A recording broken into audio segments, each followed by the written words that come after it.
Assalamualaikum warahmatullahi wabarakatuh. Bagaimana kabarnya siswa-siswi kelas 7 yang insya Allah soleh dan soleha? Masih semangat ya dalam pembelajaran online setiap hari. Mudah-mudahan semua siswa tidak ada yang ketinggalan. Baik, hari ini materi IPS kelas 7 pertemuan ke-6 bab 3 ya. Ini melanjutkan pembahasan materi yang sudah kita bahas pekan kemarin. Hari ini kita membahas permintaan dan penawaran. Kalau kemarin teori-teorinya sudah, latihannya sudah, video pembelajarannya juga sudah. Hari ini kita insya Allah akan belajar praktek membuat kurva permintaan ya. Nanti ada kurva permintaan, ada kurva penawaran. Nah, hari ini kita membahas tentang kurva permintaan. Sebelum ke kurva permintaan, kita harus lebih tahu dulu definisi atau arti dari permintaan ya dan penawaran. Yang pertama, kita ke permintaan dulu. Permintaan yang sudah kita belajar di pekan kemarin, Bapak ulang lagi, adalah jumlah barang dan jasa yang akan dibeli pada tingkat harga dan waktu tertentu ya. Jadi permintaan bisa dari perorangan, lembaga yang ada kaitannya dengan dalam hal ekonomi ya, jual beli misalkan. Apakah tingkat skala kecil, skala menengah, atau skala besar ya, perusahaan-perusahaan besar. Dalam tingkat kecil aja, contohnya seperti warung-warung kecil ya, toko-toko kelontong, itu pasti memiliki istilah yang dinamakan dengan permintaan dan penawaran ya, dalam jual beli kegiatan ekonomi sehari-hari. Jadi permintaan, ulang lagi, adalah jumlah barang dan jasa yang akan dibeli pada tingkat harga dan waktu tertentu. Kemudian di dalam kegiatan ekonomi permintaan ada hukum permintaan. Ini hukum permintaan di bawahnya. Bunyinya hukum permintaan dalam kegiatan ekonomi adalah semakin tinggi harga suatu barang atau jasa, maka akan semakin sedikit jumlah permintaan terhadap barang atau jasa tersebut. Sebaliknya, semakin rendah harga barang dan jasa tersebut, maka semakin bertambah banyak pula jumlah permintaan atas barang atau jasa tersebut ya. Paham? Jadi kalau kita mau beli barang, semakin mahal harga barang itu, maka permintaan masyarakat akan menurun atau sedikit. Contoh misalkan harga rambutan ya. Harga rambutan kalau lagi musim panen pertama itu, misalkan belum banyak yang panen, pasti harganya tinggi. 1 kilo bisa 10.000 atau 15.000 atau 1 ikat ya. Nah, ketika barangnya banyak, maka otomatis harga akan bersaing dan semakin turun harganya. Nah, ketika harga barang yang kita contohkan tadi adalah rambutan, buah rambutan, ketika harga rambutan turun, maka permintaan akan naik dari per ikatnya atau 1 kilonya 15.000 menjadi 10.000 misalkan, pasti yang akan beli tambah banyak. Atau sekarang menjadi 1 ikat hari ini 5.000 atau ada yang 3.000 ya, karena jumlah panen buah rambutan sudah semakin banyak. Kalau rambutannya masih langka, otomatis harganya mahal. Kalau buah rambutan atau harga barang atau jasa banyak, maka harganya semakin rendah karena bersaing ya, supaya cepat laku. Nah, di dalam permintaan suatu barang atau jasa, maka berlaku hukum seperti ini ya. Semakin tinggi harga suatu barang, maka akan semakin sedikit jumlah permintaan. Tetapi kebalikannya, semakin rendah harga barang atau jasa, maka akan bertambah banyak pula jumlah permintaan ya. Ya kalau murah pasti laku, cepat laku ya, apalagi gratis. Tapi dalam jual beli tidak ada gratis ya. Jual beli harus untung. Nah, ini ya, dihafalkan tolong permintaan, definisinya atau artinya, kemudian hukum permintaannya. Di dalam penawaran nanti juga ada seperti itu, definisi dan hukum penawaran apa. Ya, lanjut. Kita contohkan ya, ini ada tabel daftar permintaan buah mangga. Ini yang poin A atau kondisi A, harga per kilo masih 10.000. Maka permintaan harganya masih tinggi ini ya, 10.000 per kilo per kilogram. Maka permintaan 0. Ini contoh dari tabel harga permintaan. Contohnya di sini diambil buah mangga ya.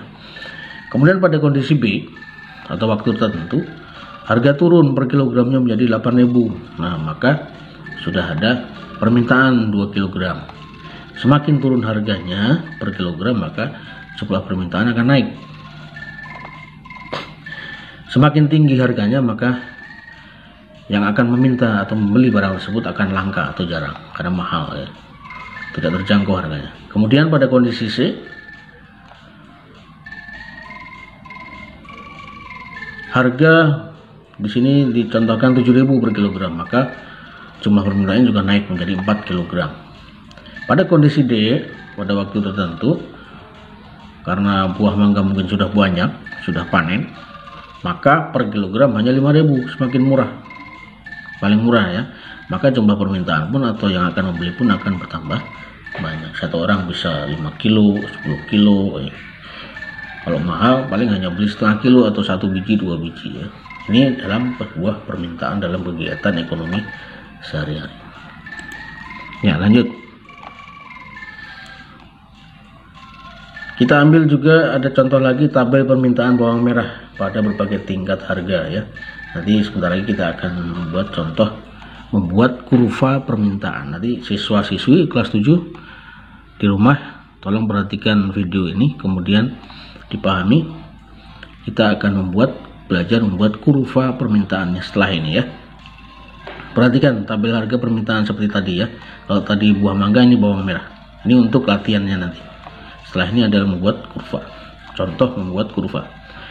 Pada kondisi A, pada tabel ini perhatikan.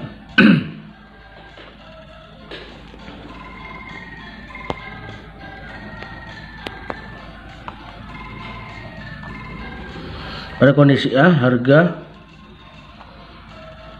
per kilogram bawang merah 7.500. Maka permintaan hanya 30 kilogram. Ketika pada kondisi B, harga 7.000, maka permintaan naik menjadi 40. Pada kondisi C, pada harganya turun lagi menjadi 6.500 per kilogram, maka permintaan semakin naik dari 30, 40, sekarang 50. Pada kondisi D, harga turun lagi menjadi 6.000 per kilogram. Kemudian jumlah permintaan juga pasti akan naik karena harganya semakin murah menjadi 60 kg. Kemudian pada kondisi E, harga bawang merah menjadi lebih turun lagi karena bawang merah melimpah sudah panen. Ini biasanya turun harganya menjadi 5.000 per kilogram. Maka permintaan akan naik. Permintaan ini dari pembeli ya. Kalau harga dari penjual. Kalau bawang merah sedang murah atau suatu barang sedang murah, biasanya banyak yang berbelanja untuk dijual lagi atau untuk konsumsi pribadi. Maka jika dalam kegiatan ekonomi untuk jual beli, justru ketika harga murah itulah maka kita punya kesempatan untuk membeli dalam jumlah yang banyak karena harganya murah ya. Nah, dari tabel ini, dari tabel yang Bapak tampilkan ini, buatlah kurva permintaannya ya. Nah, ini contohnya ya. Lanjut. Nah, dari kurva tadi ya, ini A 7.500 harga 7 paling tinggi, harga paling tinggi ya. Kemudian B, C, D, E harga semakin turun. Ini permintaan dari rendah, dari kecil, dari tambah banyak ke tambah banyak. Nah, kita buatkan kurva. Ini diharapkan siswa-siswi mampu membuat kurva permintaan dari tabel ini ya. Nah, ini kurva permintaannya ya.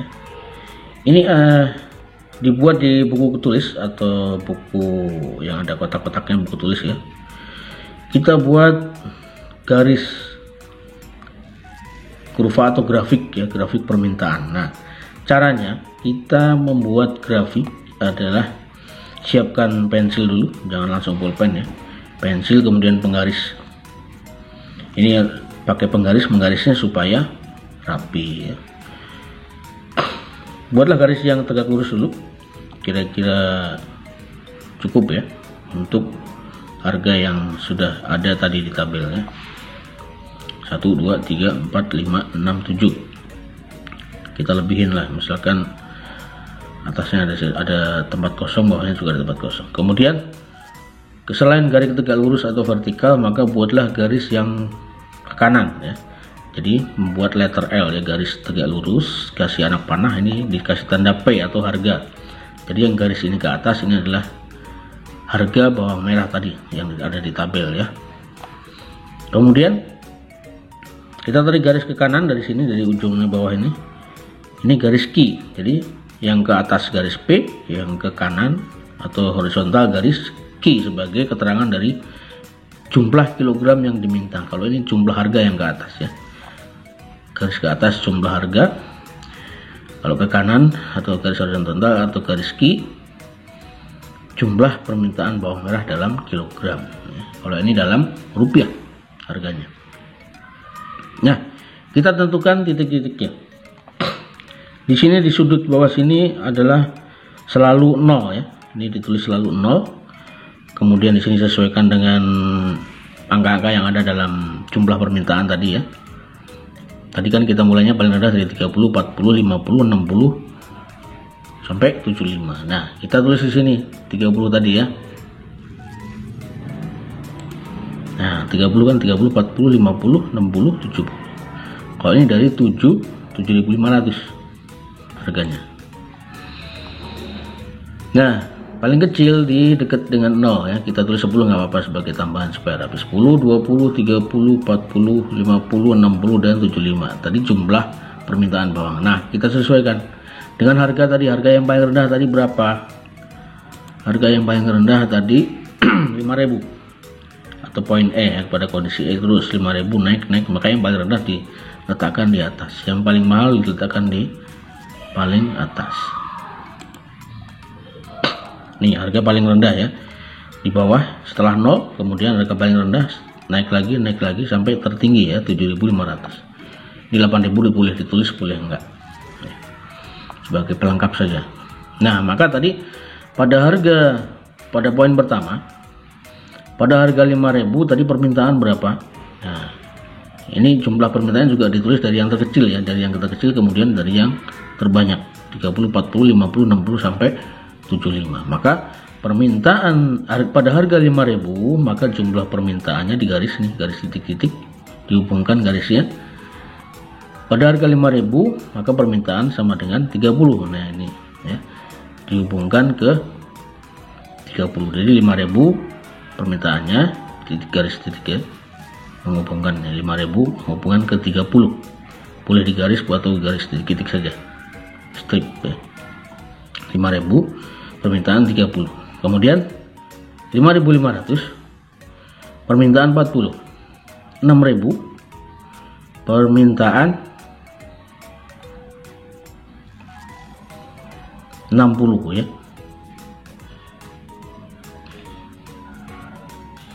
6.500 permintaan 50 ya. Kemudian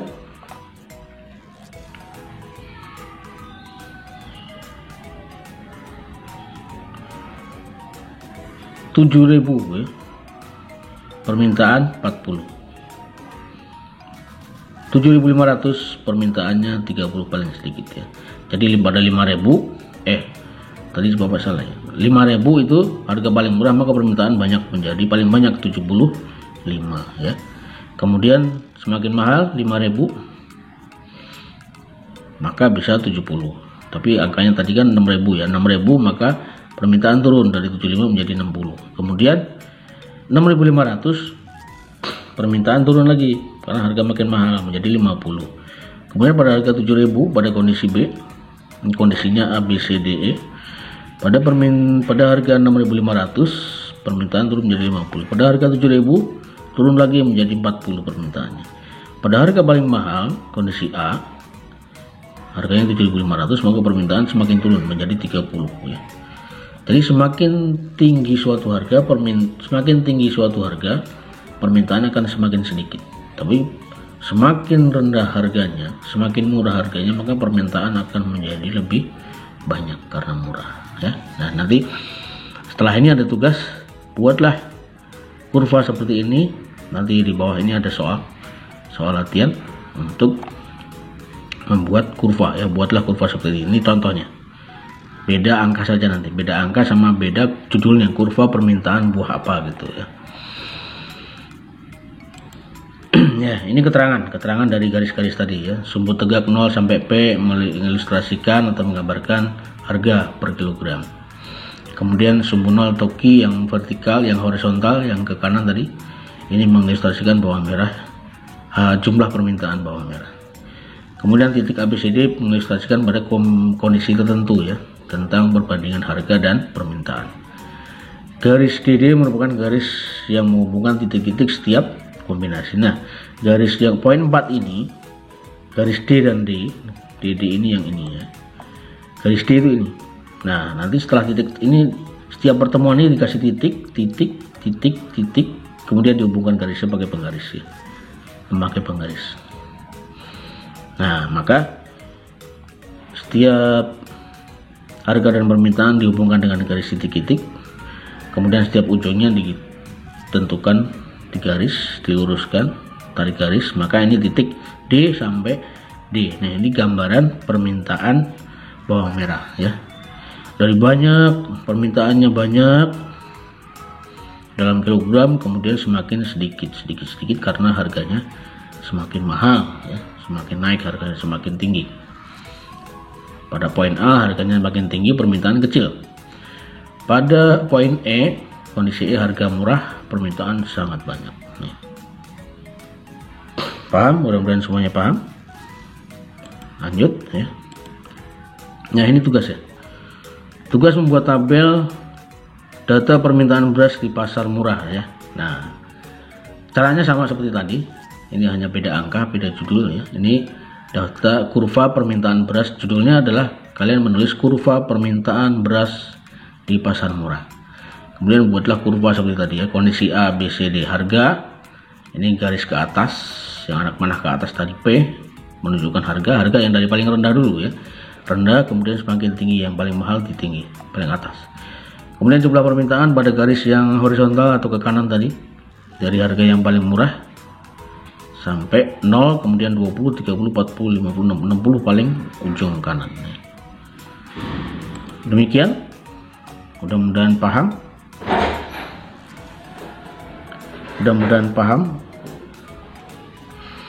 Dan semoga semuanya sukses. Kalau ada pertanyaan silahkan wapri ke Bapak ya. Selamat belajar, tetap semangat. Alhamdulillah. Assalamualaikum warahmatullahi wabarakatuh.